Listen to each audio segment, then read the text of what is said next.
복음의 능력이 우리 가정과 교회 위에 충만하기를 원합니다.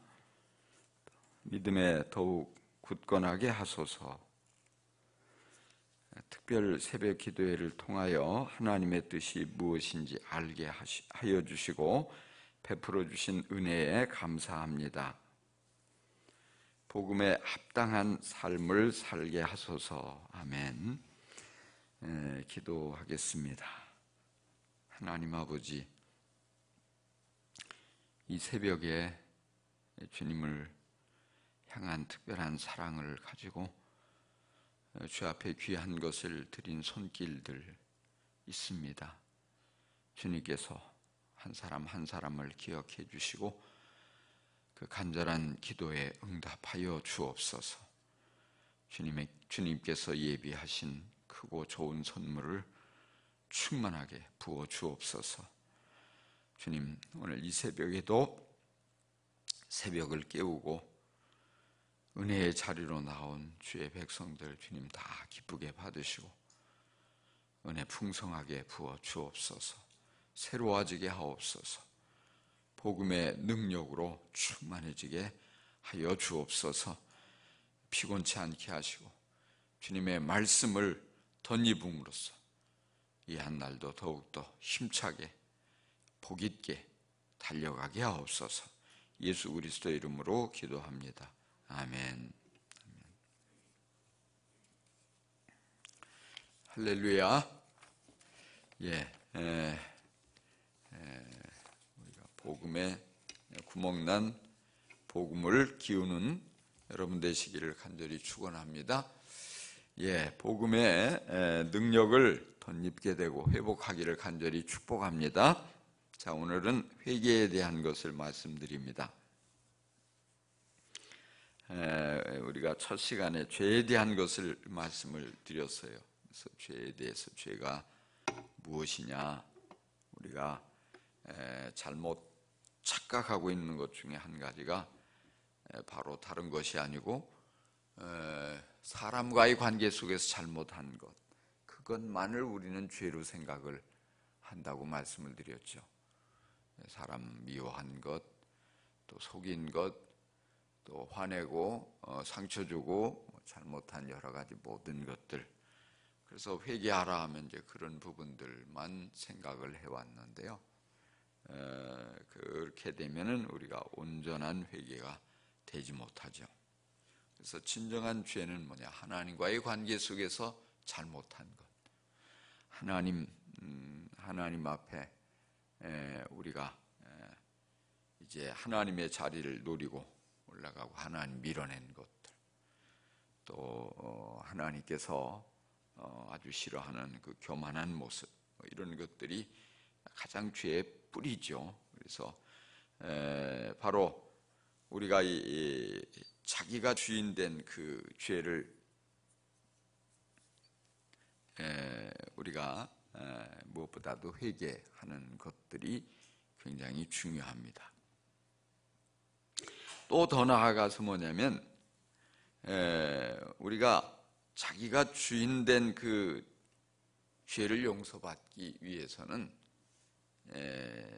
이제 하나님께서 이 원수된 우리들과의 관계 속에서 주도적으로 우리를 구원하시기 위해서 마련하신 그 해결책, 그것을 믿음으로 받아들여야 되는 것이죠. 우리 예수님께서 십자가 위에서 우리 죄를 위해서 죽으시고 우리의 모든 죄의 형벌을 대신 받으셨어요. 그리고 부활하심으로써 바로 그 예수님의 말씀이 진리고 바로 예수님 그분이 하나님이시라는 사실을 명확하게 증명을 하셨어요. 십자가가 우리의 죄를 해결하기 위한 해결책인 것을 명확하게 보여준 것이 부활 사건이라 하는 말씀을 드렸는데요. 그래서 하나님께서 이 구원의 은혜를 선물로 우리에게 나눠주신다는 거예요. 그걸 믿음으로 받아들여야만 하는 것이죠. 그래서 바로 회개란 그런 것이에요. 그래서 회개한다는 것, 단순히 인간관계 속에서 저지른 죄에 대한 것을 열거한다고 되어지는 것이 아니다. 바로 하나님의 그런 모든 해결책을 믿음으로 받아들이고 거기에 반응해야 한다, 이 말씀이에요.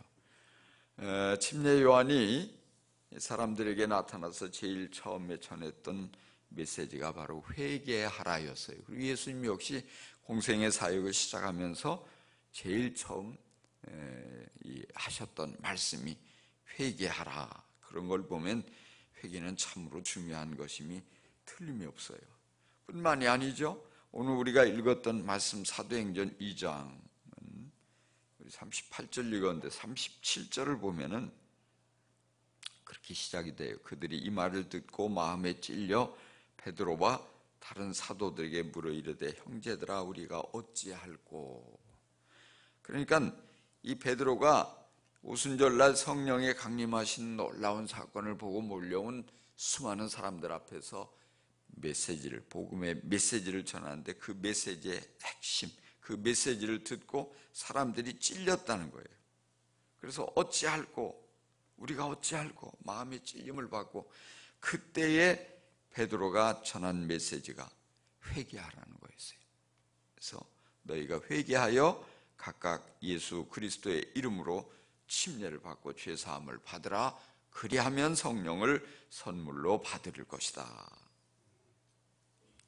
그래서 그 말에 사람들이 회개하고 3,000명이나 침례를 받는 놀라운 일들이 일어나는 거죠.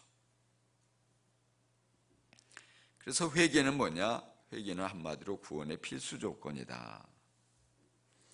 그래서 구원의 필수 조건인데 회개가 무엇인지를 정확하게 이해하는 것이 몹시 중요합니다. 회개해야만 구원을 받고 또 영원한 생명을 얻게 되고 죄사함을 받게 된다는 거예요. 회개는 바로 이런 하나님의 능력이에요. 우리가 생명을 얻고 죄사함을 받고 구원을 받게 되는 하나님의 능력이다. 하나님의 능력이다. 그래서 여기에 보니까 구원에 이르게 하는 것이 회개다. 고린도후서 9장 7장 10절을 한번 찾아봅시다. 고린도후서 10장 7장 10절 말씀 하나씩 찾아서 같이 보겠어요. 7장 10절. 자, 우리 한번 찾았으면은 한 목소리로 한번 읽어보겠습니다. 10절 시작. 하나님의 뜻대로 하는 근심은 후회할 것이 없는 구원에 이르게 하는 회개를 이루는 것이요 세상 근심은 사망을 이루는 것이니라. 아멘. 자, 여기 구원에 이르게 하는 회개를 이루는 것이요, 이런 말씀이 나와요. 그래서 그게 뭐냐? 하나님의 뜻대로 하는 근심에서부터 후회할 것이 없는 구원에 이르게 하는 회개가 나타난다. 그래서 우리가 성령께서 우리 안에 이처럼 우리의 죄를 슬퍼하게 하는 마음을 주셔요. 우리 죄에 대해서 근심하게 하는 마음을 주신다. 바로 그건 하나님의 뜻대로 하는 근심이고 그것의 결과는 회개하게 되며 구원에 이르게 된다, 이 말씀이에요. 그러니까 우리가 살아가면서 근심할 때가 많이 있어요. 그런데 그것이 세상 근심이냐 하나님의 뜻대로 하는 근심이냐, 이게 중요해요. 그래서 세상 근심은 사망에 이르게 된다. 사망을 이룬다. 결국 우리를 죽여요. 우리를 병들게 해요. 우리로 낙심하게 해요. 근데 하나님께서 주시는, 성령께서 깨닫게 하여서 주시는 근심은 뭐냐? 결국 회개로 이르게 하는 거다, 이 말이에요. 그런 것을 우리가 분별해야 돼요. 그러니까 마귀가 가져다 주는 근심은 빨리 털어버려야 돼요. 거기 사로잡히면 망한다, 이 말이에요. 죽음에 이른다, 이 말이에요. 병들게 된다, 이 말입니다. 그러나 하나님이 뜻대로 하는 근심, 성령님이 근심하게 하는 것은 뭐냐? 결국 회개하게 되고 구원에 이르게 된다. 그러니까 우리가 성령께서 우리의 죄를 깨닫게 해주시고 우리의 이런 잘못 나아가고 있고 하나님을 거스르고 있는 부분들을 보여주시면은 회개하면서 거기서 돌이키고 결과적으로 유익하게 되고 하나님 주시는 생명을 맛보게 되는 것입니다. 그래서 결과가 뭐냐? 구원이다. 회개하고 구원받게 되는 그런 결과가 있는 것이에요. 그래서 우리가 그런 부분들을 잘 분별할 필요가 있는 것이에요. 그래서 회개가 중요한 것임을 발견하죠. 또 생명 얻는 회개라고 사도행전 11장에서 강조하는데 한번 보겠어요. 사도행전 11장 18절. 자, 찾으셨으면 같이 한번 읽습니다. 시작. 그들이 이 말을 듣고 잠잠하여 하나님께 영광을 돌려 이르되 그러면 하나님께서 이방인에게도 생명 얻는 회개를 주셨도다 하니라. 아멘. 이 말씀의 배경이 고넬료의 가정에 베드로가 가서 이제 복음을 전하고 또 침례를 베풀죠. 그래서 그 말씀의 과정 속에 이제 유대인들이 왜 그랬냐. 근데 이제 그런 과정을 상세하게 설명을 하고 이방인들의 회개하고 침례받는 장면들을 이제 전하니까 성도들이 사도들이 그러면 하나님이 이방인들에게도 구원을 주셨구나, 회개를 주셨구나, 지금 이 말씀이에요. 그래서 여기에 보니까 이방인에게도 생명 얻는 회개를 주셨다. 그러니까 하나님이 회개하도록 역사하시는 거예요. 사람이 하는 게 아니라 하나님께서 그런 감동을 주시고 그런 마음을 주시고 그처럼 결단할 수 있도록 도와주신다. 그래서 뭐냐? 생명에 이르게 된다는 거예요. 회개함으로써 생명에 이르게 되는 것임을 강조하고 있는 것이죠. 그러니까 이 회개에도 이것이 이 성령께서 그렇게 도와주셔야 돼요. 깨닫게 해주셔야 돼요. 그래서 바로 이 죄를 깨닫게 해주시고 회개할 마음을 안겨주신다는 것을 우리가 기억하고 그 결과가 바로 생명이다. 우리가 발견하게 됩니다. 또 여기 누가복음 24장도 한번 보겠어요. 누가복음 24장 47절. 누가복음 24장 47절.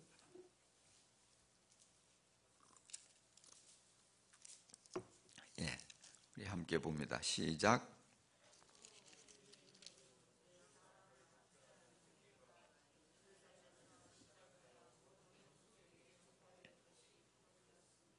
아멘.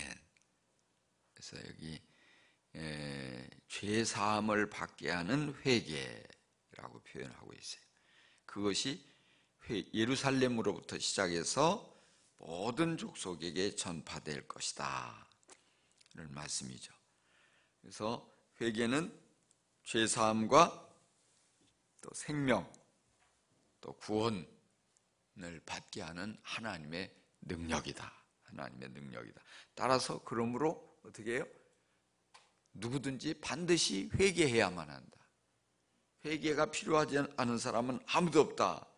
꼭 회개해야 된다. 우리 일생에 한 번은 반드시 다 회개를 해야 돼요. 자, 그래서 조금 전에도 얘기했지만 다시 한번 강조하고 싶은 부분이 뭐냐면 회개는 우리가 회개해야 하는 죄는 하나님을 상대로 한 우리의 근본적인 죄인 것이에요. 사람을 대상으로 지은 건 어떻게 해야 돼요? 물론 그것도 회개해야죠. 그러나 그것만 우리가 회개하십시오. 회개해야 됩니다. 죄인입니다. 그래요. 내가 잘못한 것 쭉 생각을 해가면서 막 며칠 한 주간 내내 눈물 콧물 흘리면서 막 주님 용서해 주세요. 그리고 끝났다면 구원을 받을 수 있을까요? 없을까요? 그것 가지고 충분할까요? 아무리 우리가 여러 날 눈물 콧물 흘리며 막 간절히 매달리고 하나님 내가 죄인입니다.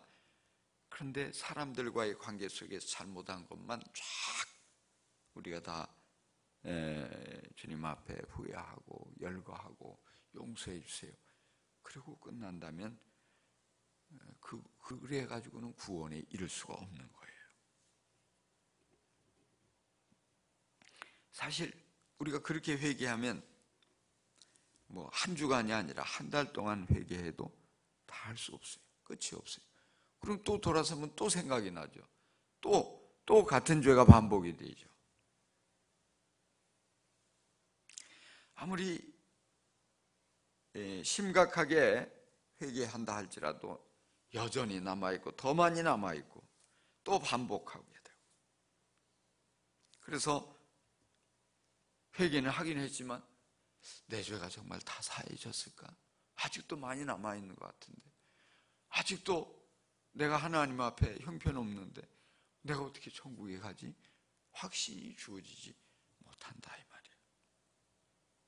그래서 이거 가지고 구원받는 게 아니라는 거예요. 그럼 어떻게 해야 돼요? 본질적인 죄, 뭐라고 그랬어요? 하나님을 밀어내고 하나님 자리를 내가 차지했던 것들, 하나님을 무시하고 내가 내 인생의 주인이 돼서 내 마음대로 내가 다 결정하고 내가 원하는 대로 내 욕심대로 살아가려고 했던 그 죄, 이게 가장 무서운 죄죠. 가장 근본적인 죄죠. 바로 나무 밑둥을 잘라내도 뿌리가 살아있으니까 여전히 다시 새순이 나고 나무가 자라가는 것처럼 말이죠. 죄의 뿌리를 그대로 놔두고서 내가 아무게 미워했어요, 훔쳤어요, 또 그를 향해서 상처 줬어요, 뭐 그에게 대해서 막 비난하고 나쁜 말하고, 그런 부분들을 아무리 해도 또 다시 반복이 되고 또 제자리가 있고, 왜? 뿌리가 그대로 있으니까. 그래서 이렇게 하나님 앞에 잘못한 이 본질적인 죄, 마치 이 사단이 너무 잘생기고 너무 이렇게 대단한 능력을 가져서 하나님과 같아지려고 하다가 결국 하나님께 쫓겨나는 것처럼, 그래서 처음 사람 아담이 이걸 먹으면 눈이 밝아 하나님과 같이 선과 악을 알게 된다, 그러니까 거기에 혹해서 선악과를 따먹잖아요. 따먹은 게 문제가 아니라 그 의도, 그게 중요한 가장 큰 죄잖아요. 그러니까 그런데 그럼 많은 경우에 보면 우리는 아담의 원죄니까 나는 해당 안 돼, 내가 왜 억울하게. 근데 사실은 우리들도 똑같이 뭐예요? 슬그머니 하나님 자리를 밀어내고 자신이 하나님이 돼서, 그래서 뭐예요? 판단하고 사람들 정죄하고 하나님 자기가 하나님 노릇하며 살아가는 그런 부분들이 우리 안에 많잖아요. 근데 그건 깨닫지 못해요. 그건 죄로 여기지도 않아요. 그러니까 본질적으로 그 죄를 회개하는 게 중요한 거예요. 내가 주인 돼서 자꾸 하나님 노릇하며 살아가는 것. 근본적인 죄가 무엇인지를 인식해야만 회개가 가능한 거예요. 근데 많은 경우에 보면 그건 죄로 치지도 않아요. 그게 진짜 죄인데, 그게 가장 우리의 인생을 정말 하나님 반역하게 만드는 무서운 죄인데, 아무리 신앙생활을 오래 해도 여전히 그 모습을 그대로 드러내면서 살아가고 아무런 문제의식조차 요만큼도 느끼지 못하고 있으면 거기서 어떻게 회개가 되겠어요? 지금 그걸 지금 얘기하는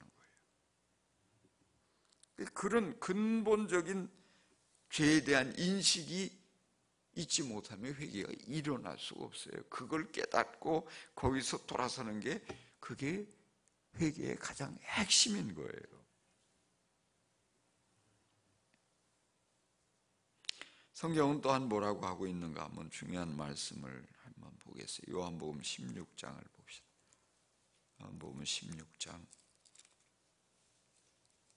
7절. 자, 여기서 먼저 7절부터 한번 볼까요? 그냥 7절부터 봅시다. 7절, 8절, 9절까지 한번 봅시다. 자, 시작. 그러나 내가 너희에게 실상을 말하노니 내가 떠나가는 것이 너희에게 유익이라.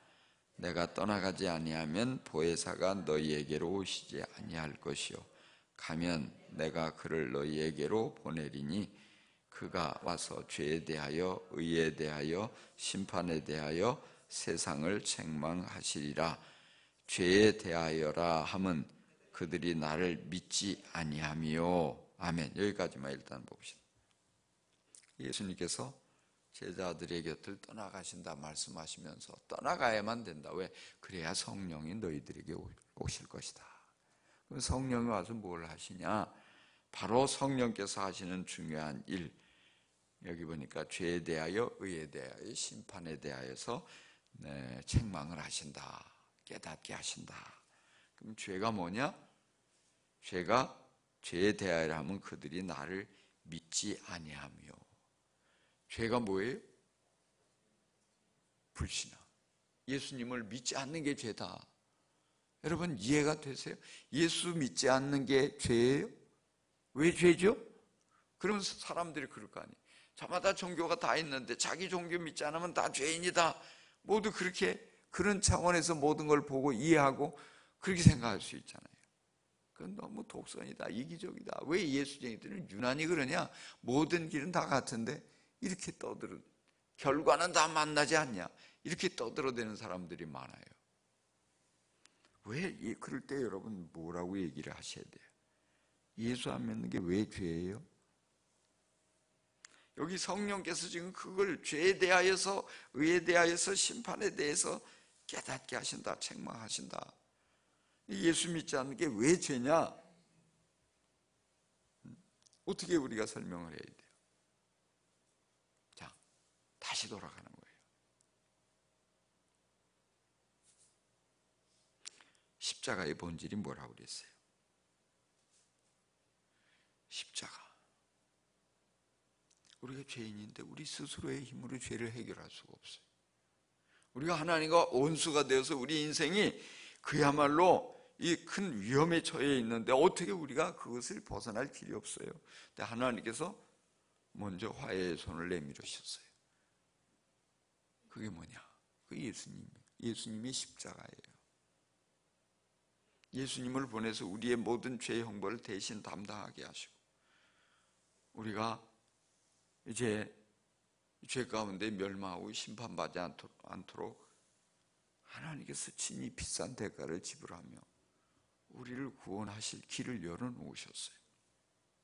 그리고 그 예수님의 그 말씀이 진리고 그 예수님을 통한 그 십자가의 이 사건이 우리의 모든 죄를 해결하시고자 하는 하나님의 방법이고 하나님의 은혜요 선물이라는 것을 이 부활하신 이 사건을 통해서 생생하게 증명을 하셨단 말이에요. 명확하게 우리 앞에 지금 이런 하나님의 은혜가 놓여져 있는 거예요. 그러니까 예수를 믿지 않는다는 건 뭐냐면 그것을 거부하는 거예요. 그런 하나님의 이 화해의 제스처를 정면으로 거절하는 거예요. 그러니까 이게 그분을 밀어내고 그분의 자리를 차지하고 그분을 향한 반역을 했던 그 죄악의 더 큰 죄를 지금 보태는 거예요. 그래서 죄악이라는 거예요. 만약에 누군가가 여러분에게 큰 상처를 줬어요. 치명적인 잘못을 했어요. 그럼에도 불구하고 여러분이 굳게 마음을 열고 결단하고 먼저 찾아가서 손을 내밀었어요. 그러지 말고 우리 잘 지내보자. 이 모든 것들 우리 다 털어버리고 정말 다시 좋은 친구가 돼서 잘 지내보자. 그런데 오히려 그렇게 큰 결심을 하고 다가가서 화해하고자 청하는데 오히려 모욕을 하고 거절을 하고 문을 쾅 닫아버리고 나 안 해. 그러고서 들어갔다고 한번 가정을 해봅시다. 그러면 여러분의 입장에서는 어떠세요? 더 큰 분노가 일어나지 않겠어요? 정말 잘못을 더 큰 잘못을 해놓고 말이죠. 그럼에도 불구하고 그걸 용서하겠다고, 그럼에도 불구하고 관계를 회복하겠다고 다가가는데 자신의 이런 모든 것을 깨닫지 못하고 그런 사랑을 거부하며 오히려 그렇게 거절하며 문을 닫고 들어가는 그 모습을 보면 너는 안 되겠구나. 그 관계는 돌이킬 수 없이 그렇게 굳어질 수밖에 없는 거예요. 예수를 믿지 않는다는 것이 바로 그거예요. 하나님의 그런 은혜를, 하나님의 놀라운 사랑을 거부하는 것, 얼마나 하나님의 입장에서 볼 때 참 아주 악하고 크나큰 죄인 것입니까? 근데 그것을 뭐냐면 성령께서 깨우쳐 주시고 있는 거예요. 지금 이 요한복음 말씀, 성령님이 오셔서 우리의 참모습을 보게 해주시고, 물론 여러 방법으로 기록된 말씀을 통해서, 또 교회를 통해서, 또 여러 방법을 통해서 그 마음에 자신의 참모습을 깨달을 수 있도록 성령께서 역사하신다 이 말이에요. 그럼에도 불구하고 하나님의 해결책을, 하나님의 은혜의 선물을 거부한다면 이 얼마나 심각한 죄냐 이 말이에요. 그래서 회개는 바로 그런 자신의 주인데, 자기가 하나님을 밀어내고 하나님이 진정한 주인이신데 그분을 밀어내고 자기 스스로 주인이 된 죄, 예수님을 믿지 않고 하나님의 그 선물을 거부한 그 죄, 여기에서 회개하는 것, 돌아서는 그것이 중요해요. 그러니까 회개는 단순히 뭐예요? 하나님 나 잘못했어요, 죄송합니다, 그걸로 끝나서는 안 된다. 더 나아가야 된다. 그냥 쉽게 표현하면 영어로 I am sorry, 그러면 어때요? 뭐 잘못해놓고 I am sorry, 그리고 다 그냥 싹 잊어버리면 얼마나 얌체 같아요. 그런 경우 있잖아요. 정말 그게 느껴지잖아요. 정말 진심으로 그래, 내가 다시는 안 그럴게요. 어떤 그리고 변화된 태도를 보여주고 이렇게 가야 되는데 그냥 단순히 I am sorry, 그리고 나 할 일 다 했어, 그런 모습이 돼서는 안 된다. 하나님 앞에 주님 나 잘못했어요, 용서해 주세요, 내가 회개 다 했어, 아니란 말이에요. 거기에서 돌아서야 돼요. 그러니까 우리가 죄의 본질적인 게 계속 반복해서 얘기하죠. 죄의 본질적인 게 뭐라고 그랬어요? 하나님 밀어내고 내가 그 자리에 올라간 거.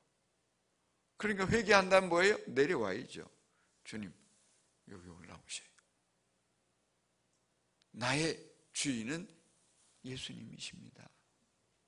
주님 말씀하세요, 명령하세요, 나는 순종만 할게요. 이런 모습으로 바뀌어져야 돼요. 잘못했습니다 해놓고 여전히 내가 주인이 돼서 내 눈에 안 들면 그냥 사정없이 화를 내고 욕을 하고 미워하고, 지금 이 태도를 버리자 이 말이에요. 지금까지 뭐예요? 예수 믿지 않고 하나님의 은혜의 선물을 받아들이지 않고 내가 내 힘으로 다 할 수 있다고 살아왔잖아요. 그러면 바로 그 부분들을 이제는 내가 믿음으로 주님을 신뢰하고 주님을 의지하고 살아가겠습니다. 태도가 바뀌어져야죠. 이제까지 내가 모든 온 우주의 중심에 내가 있었어요. 내 중심으로 다 돌아가야 돼. 가정도 내 중심으로, 직장도 내 중심으로, 모든 교회도 내 중심으로, 모든 우주가 다 온 세상이 내 중심으로 안 돌아가면 내가 그 가장 핵심에 서고 무대의 중심에서 모두가 나를 우러러보고 그렇게 살아야지만 직성이 풀렸는데 바로 그게 죄였거든요. 그거를 이제는 내려놓고 내 마음대로 안 돼도 주님 괜찮아요, 주님의 뜻대로 이루어진다면 그게 최선이죠. 이런 모습으로 자꾸 바뀌어져 가야죠. 이게 그럴 때 진정한 회개인 거예요. 명확하게 주님이 증거를 보여주셨음에도 불구하고 여전히 의심하고 여전히 거부하고 그래놓고 회개 다 했다고, 내가 I am sorry, 하나님 I am sorry 다 했지 않냐고, 회개했지 않냐고. 그건 아니란 말이에요. 그래서 회개는 뭐냐, 좀 나의 이 중심을 거기에 실어야 돼. 나의 전 존재를 갖다가 거기에 얹어놓아야 돼요. 하나님과 원수된 그런 태도에서 돌아서야 돼요. 하나님께 가까이 나가고 하나님과의 친밀한 관계 속으로. 여기 오순절날 베드로가 유대인들의 죄가 뭐라고 직설적으로 지적을 했어요. 바로 너희들이 말이야, 예수를, 하나님이 보내신 그 하나님의 아들 예수를 십자가에 못 박아 죽였잖아. 그 너희들이 주범들이야. 그래서 지금 성령께서 여기에 역사하셔서 이런 그 모든 것이 바로 예수님이 하나님의 선물이고 하나님의 구원의 방책인 것을 생생하게 지금 증명하고 있는 거야. 너희들 정신 차려. 그 찔림을 봤어요. 죄를 깨달았어요. 그러니까 보여진 반응이 뭐예요? 가슴을 치며 우리가 어찌할꼬. 정말 우리가 큰 죄인이었구나. 그러면 우리가 어떻게 해야 되냐고. 그럴 때 베드로가 도전하기 뭐냐, 회개하고 예수 그리스도를 주로 믿고 침례받으라. 회개한 증거로 이제 그 죄에서 돌아서서 예수 믿고 침례받으라. 그래서 3,000명이 구원을 받는 역사가 일어나는 거예요.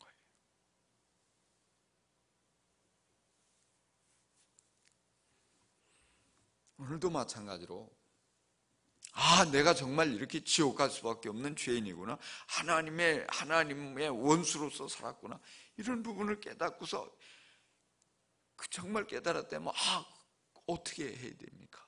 내가 어떻게 할까요? 그럼 어떻게 해야 되죠? 거기 즉각적으로 거기에 맞춰서 반응하고자 하는 그 모습이 우리에게서 나타나야 한다 이 말이에요.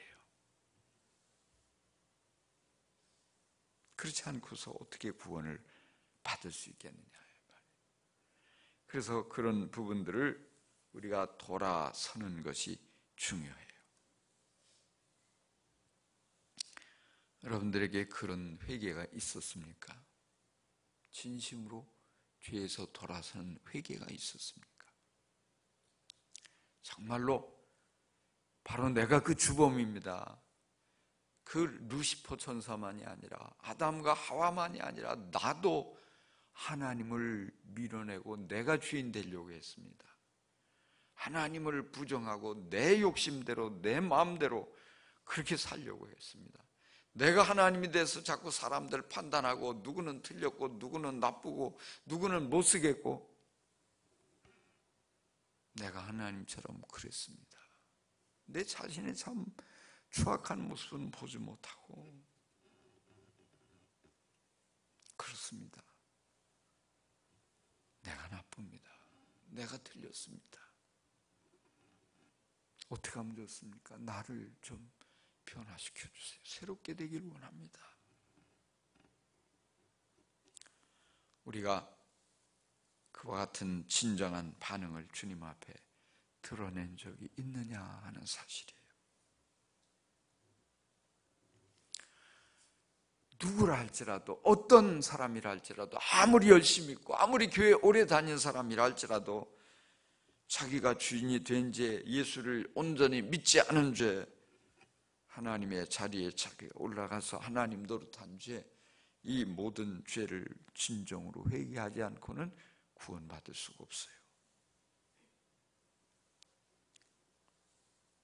이 죄가 바로, 이 죄 때문에 예수님, 하나님의 아들이신 그분 이 땅에 사람의 모습으로 오셔서 십자가에 죽으심까지, 그렇게 처절한 고통을 감수하면서까지 우리의 죄를 해결하시고자 하나님 하신 거예요.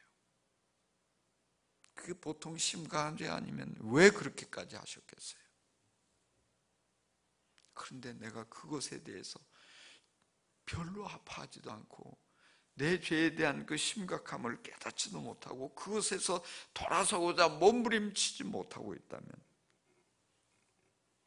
예수님의 십자가를 모욕하는 거예요.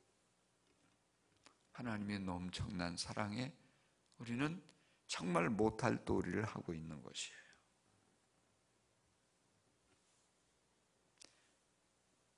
진정한 생명을 얻기를 원한다면, 하나님과의 관계에 화목하며 정말 내가 복음의 능력으로 새롭게 변화되기를 원한다면 이 회개에 대한 구멍을 키워야 돼요. 적당하게 체면 차례로. 뭐 그래요? 그까지 그거 하지요. 못할 게 뭐예요? 그런 정도가 아니에요. 더 나아가서 우리가 정말 그 보좌에서 스스로 내려오고 주님 올라가세요. 이제 내가 온전히 하나님만을 내 삶의 주인으로 인정하고 온전히 하나님의 구원의 해결책이신 그 예수님만을 신뢰하고 의지하며 그렇게 살겠습니다. 그분이 첫자리에 모시고 중심에 모시고 그렇게 살겠습니다. 나아가서 나도 모르는 사이에 다시 그 자리에 올라갔을 때 얼른 다시 주님, 내가 이것도 깨닫지 못하고 불신앙을 저질렀네요. 교만함에 빠졌네요. 주님, 잘못했습니다. 주님이 말씀해 주세요. 주님 중심으로 살겠습니다. 매 순간순간 돌아서는 그런 결단이 우리의 삶 속에서 이어지는 그게 진정한 회개인 것이에요. 여러분, 이 회개, 이런 회개를 주님 앞에 드러내며 나아갈 수 있기를 간절히 축원합니다. 축원합니다.